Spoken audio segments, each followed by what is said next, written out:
আপনার একটা জিনিস বলে দিই, আপনারা যখন ফেসবুকে যান কি চিন্তা করেন যে আমি 1 মিনিট যাবো আর ঘুরে আসবো, ঠিক না?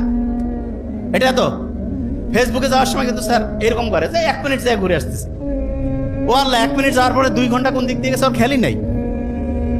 আর পড়ার সময় কি করে যে একবারে 3 ঘন্টা পড়বো, এই 3 ঘন্টা পড়বো, এটা যখন ব্রেইনে দেয় ব্রেন বিরক্ত হয়ে যায়। 3 ঘন্টা একটা কাজ।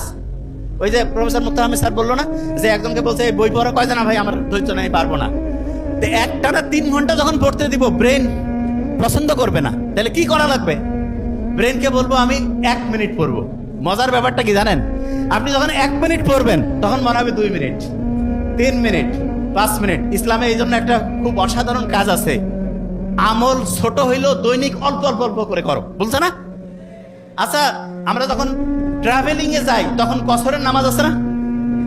আমি বলি কি পড়াশোনার ক্ষেত্রেও কসরের পড়া আছে। কিরকম? ঈদের দিন কোন প্রোগ্রাম, কোন জায়গায় কোনো দুর্ঘটনা ঘটছে, ওই দিন কসরের পড়া পড়বো। কিসের পড়া? কসরের পড়া মানে কি সেটা বলি। ধরেন নামাজ আপনি যতটুকু নর্মালি পড়েন তার 4 ভাগের 1 ভাগ ধরেন পড়লেন, কথার কথা সব মিলে।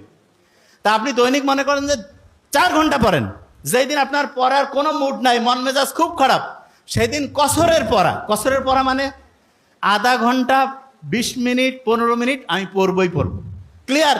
তাহলে বলেন তো, কসরের পড়া ঈদের দিনও আমি পড়বো 15 মিনিট, 20 মিনিট, তার বেশি পড়লে সমস্যা নেই, কিন্তু মিনিমাম 15 থেকে 20 মিনিট আমি পড়বই পড়বো। ক্লিয়ার?